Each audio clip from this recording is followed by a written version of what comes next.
soit avec vous. Et avec votre esprit. Évangile de Jésus-Christ selon saint Matthieu. Gloire à toi, Seigneur.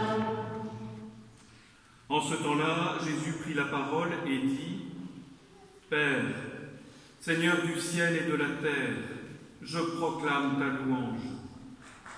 Ce que tu as caché aux sages et aux savants, tu l'as révélé aux tout petits. Oui, Père, tu l'as voulu ainsi dans ta bienveillance. Tout m'a été remis par mon Père. Personne ne connaît le Fils sinon le Père, et personne ne connaît le Père sinon le Fils, et celui à qui le Fils veut le révéler. Venez à moi, vous tous qui peinez sous le poids du fardeau, et moi je vous procurerai le repos. Prenez sur vous mon joug, devenez mes disciples, car je suis doux et humble de cœur, et vous trouverez le repos pour votre âme. Oui, mon joug est facile à porter et mon fardeau léger. Acclamons la parole de Dieu. Louange à toi, Seigneur Jésus.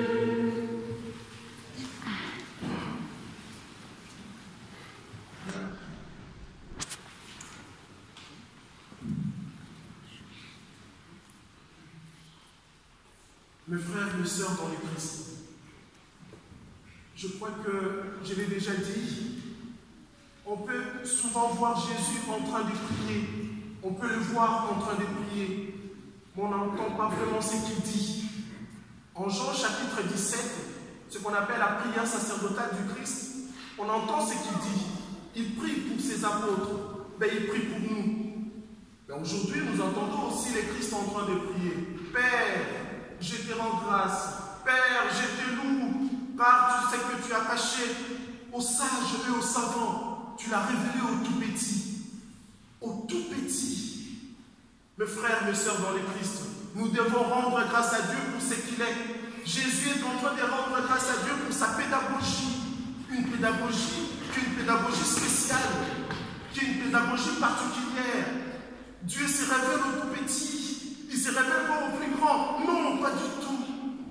Mes frères, mes sœurs dans le Christ, vous savez, les scribes et les pharisiens, les docteurs de la loi, c'était des dignitaires, c'était des aristocrates. Non seulement ils étaient très intelligents, ils étaient aussi bourgeois. Mais ils étaient incapables de voir dans le Christ, en Jésus, le sauveur du monde, celui qui vient nous sauver, celui qui vient nous libérer, celui qui vient nous donner la grâce, celui qui vient nous donner la joie de vivre. Mais ce sont les tout petits qui ont compris que Jésus est vraiment le Fils de Dieu. Souvenez-vous déjà des bergers qui sont des personnes de petites conditions, voilà, mais qui ont reconnu en ces petits enfants, c'est lui qui va sauver l'humanité. Dieu se révèle aux tout petits, aux orgueilleux, il résiste vraiment. Mes frères, mes sœurs dans le Christ, vous avez beaucoup de raisons, nous avons beaucoup de raisons pour lesquelles nous devons rendre grâce à Dieu. Nous avons notre vie, le Seigneur nous a donné la vie. Et je pense que ma sœur Bénédicte qui est là rend grâce à Dieu aussi, parce qu'aujourd'hui c'est son anniversaire de naissance. Mais vous aussi, vous avez des motifs et des raisons pour lesquels vous devez rendre grâce à Dieu. Mais rendons grâce à Dieu parce qu'il est en nous. Rendons grâce à Dieu parce que Dieu nous aime. Rendons grâce à Dieu pour tout ce qui nous est arrivé dans notre vie, de beau, de merveilleux. Nous devons rendre grâce à Dieu. Jésus nous en donne l'exemple. Père, je te rends grâce. Père, je proclame ta louange pour tout ce que tu es en train de faire. Alors les petits, je parlais de berger, mais aussi les petits, je vais parler d'un petit. Il est cloué sur la croix avec Jésus. Il dit ceci: quand tu viendras dans ton royaume, ben pense à moi, s'il te plaît. C'est le bon larron. Il est là sur la croix. C'est un pauvre parce que c'est un pécheur. Mais à la dernière minute, cet homme reconnaît que Jésus est Seigneur, Jésus est Sauveur. Jésus lui dit: aujourd'hui même tu seras avec moi dans le royaume des cieux. C'est beau. Le pauvre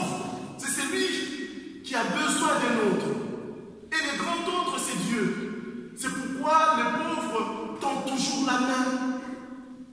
Et ce bon larron reconnaît en Jésus qu'il est le Fils des dieux. Donc ça veut dire, si on est pauvre, on voit très bien. Si on est pauvre, souvent matériellement, on comprend bien la puissance des dieux dans notre vie. Mais en fait, la pauvreté dont je suis en train de parler ici, il ne s'agit pas de la pauvreté matérielle, non. Non, il s'agit de la pauvreté de cœur. On peut être riche, on peut avoir beaucoup de biens, mais on a un cœur de pauvre, un véritable cœur de pauvre. Joseph d'Arimathie, nous pouvons lire dans les Écritures, c'est un homme riche, il a beaucoup de biens, mais c'est lui qui a offert à Jésus le plus beau tombeau de l'époque. C'est lui qui a donné à Jésus cette place pour que le corps de Jésus soit reposé. Oui, c'est lui. Vous comprenez qu'on peut être riche mais avec un cœur de pauvre. On peut être riche mais les cœurs, c'est les cœurs qui comptent. En fait, le pauvre des cœurs, c'est celui qui sait vivre la vraie religion. Selon Jacques, chapitre 2. La vraie religion, c'est de rendre visite aux orphelins.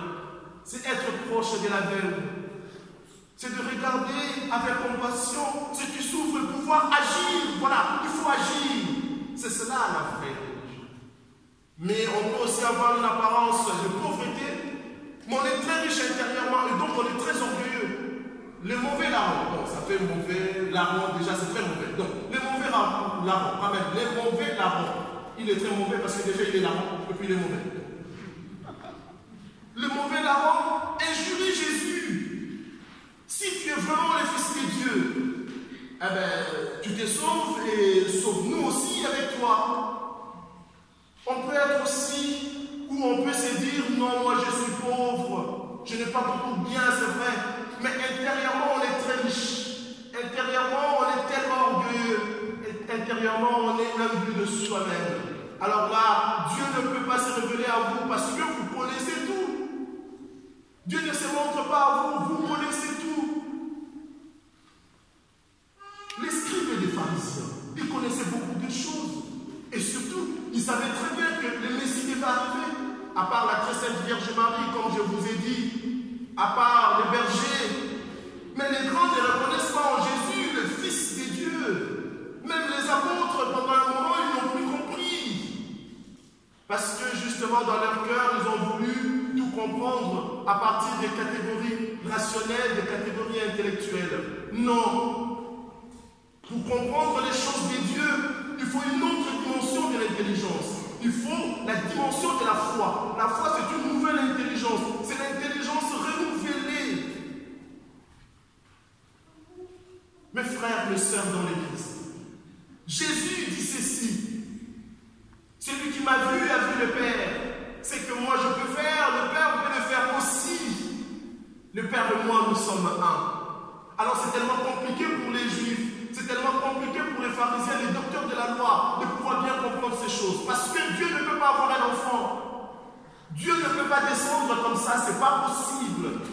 Ben oui, c'est que Seigneur, tu l'as caché aux sages et aux savants. Tu l'as révélé aux tout petits que nous sommes nous. Nous comprenons que Jésus est le Fils de Dieu. C'est lui le Rédempteur. C'est lui qui est venu nous sauver. Jésus continue. Il nous dit, pour bien comprendre ce que je suis en train de vous dire, il faut maîtriser la science de l'amour, et donc avoir la foi. Venez à moi, vous tous qui ployez sous le poids du péché, et je vous procurerai le repos. Vous peinez vraiment parce que les fardeaux sont tellement lourds. Mes frères, mes sœurs dans l'Église, les pharisiens, les docteurs de la loi, ils ont déduit à partir du commandement 613 préceptes. La vie avec le Seigneur est devenue insupportable et très difficile à vivre. Parce qu'il faut faire attention à ceci, à cela, à ceci, à cela. C'est très compliqué. Déjà les 10 commandements et 613 préceptes, il n'y a plus de vie. Mon Dieu. Jésus nous montre aujourd'hui qu'il est doux et humble des cœurs. Dieu n'est pas compliqué, mes frères et sœurs dans l'Église. Dieu est très simple. Approchez le Seigneur simplement avec votre cœur d'enfant. Oui, soyez comme des enfants auprès de Dieu, vous allez très bien. très bien les comprendre. Ne cherchez pas des choses très compliquées pour pouvoir être proche de Jésus, proche de Dieu. Non! Jésus est simple. Notre Dieu, il est simple. Il se donne à nous simplement. C'est pourquoi il dit, je suis doux et humble des cœurs. Mais quand même, il y a un joug à porter. Parce qu'il dit, mon joug, il est léger. Le joug du Seigneur est quand même là. Bien qu'il soit léger, mais il est là. Mais c'est quoi alors les jougs du Seigneur? On va se poser cette question. C'est quoi les jougs du Seigneur? Parce que le Seigneur nous dit quand même, il y a un joug. Ah ben oui. Les jours du Seigneur, c'est l'amour. Ce n'est que l'amour. Hier, j'ai célébré un mariage et je disais au mari ceci. Lorsque nous serons au ciel, l'espérance va tomber. Même la foi va tomber. Ce qui va rester au ciel. Nous danserons au rythme de l'amour. C'est l'amour qui demeurera. Mes frères, mes sœurs dans le Christ, si nous nous aimons vraiment, ce monde changera. Nous allons arriver à établir une civilisation de la fraternité. Nous avons besoin de cet amour qui va nous procurer la joie, bien sûr, mais aussi le repos que le Christ est en train de nous dire. Nous avons besoin de nous reposer près de Dieu. Vous savez, aujourd'hui, nous sommes en train de vivre des choses très compliquées. Il est quand même bizarre de célébrer une messe avec les chrétiens qui sont masqués. Parce que c'est la Covid. Oui. Il n'y a pas de repos là. Ça ne marche pas bien au niveau du travail. Il y a des chômages, il y a d'autres maladies, il y a des décès dans la famille. On ne comprend plus rien. Il y a des divorces, il y a des choses qui se passent. On se dit, mais Seigneur, pourquoi nous, Seigneur, pourquoi tu nous as abandonnés? Non. Le Seigneur n'abandonne jamais, alors jamais ses enfants. Il est toujours là. Il est toujours proche de nous. Venez à moi, vous tous qui peinez sous le poids du fardeau, et je vous procurerai le repos. Plus près de toi, mon Dieu, je vais reposer, c'est toi qui m'as créé, et tu m'as fait pour toi, mon cœur est sans repos. Tranquille demeure en toi, plus près de toi, mon Dieu, je vais reposer, c'est toi qui m'as créé, et tu m'as fait pour toi, mon cœur est sans repos. Tranquille demeure en toi. Mes frères, mes sœurs, vous avez bien entendu ces cantiques. Reposez-vous sur le Seigneur. Et alors nous pouvons dire, comme Zacharie l'a dit, exultez de joie, soyez dans la joie, parce que Jésus, parce que Dieu est avec nous, nous sommes avec lui, nous n'avons pas peur. Que le Seigneur Tout-Puissant vous bénisse, que le Seigneur Tout-Puissant soit toujours avec vous, que le Seigneur Tout-Puissant vous rassure, parce qu'il est notre Dieu. Amen. Amen.